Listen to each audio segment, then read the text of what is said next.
Valsts zemkopības ministrijas nekustamie īpašumi 2023. gadā īstenoja darbus Mazupītē, kas realizēta Eiropas Savienības LIFE programmas integrētā projekta Latvijas upju baseinu apsaimniekošanas plāna ieviešana laba virzemes ūdens stāvokļa sasniegšanai ietvaros, kurā ir pabeigti Mazupītes atjaunošanas darbi.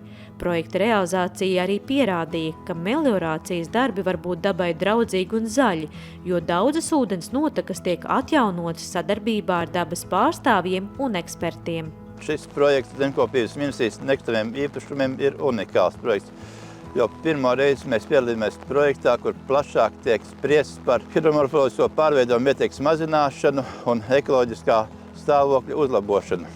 Projekta realizācijas darbi uzsākās 2020. gadā un tie ilgs līdz pat 2027. gadam. Mazupītes atjaunošanā ieguldīti 114 761 eiro no Eiropas Savienības LIFE programmas un Latvijas valsts budžeta. Šo projektu sākās ar intensīvu izpēti, kurā piedalījās Latvijas Biozinātņu un tehnoloģiju universitātes darbinieki, Bioinstitūta darbinieki, tāpat Latvijas universitātes darbinieki un vadošais partneris Latvijas valsts ģeoloģijas un meteoroloģijas centrs.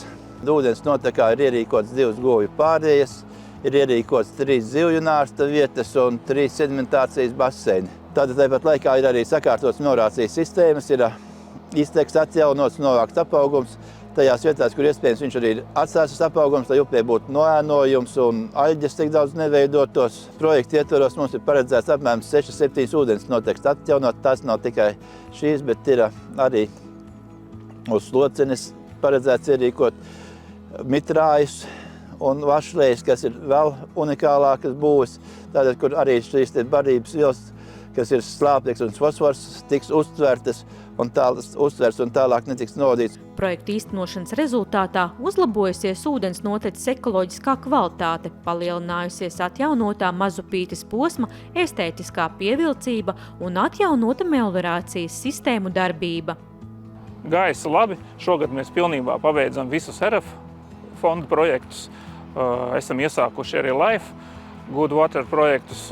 Šis piemērs ir Mazupīte. Un nākošajā gadā esam jauniem izaicinājumiem priekšā atvesļošanas noturības mehānismus, kur tiks atjaunotas polderu sūkņu stacijas, aizsargdambi tiks atjaunoti un arī potamālās upes tiks tīrītas.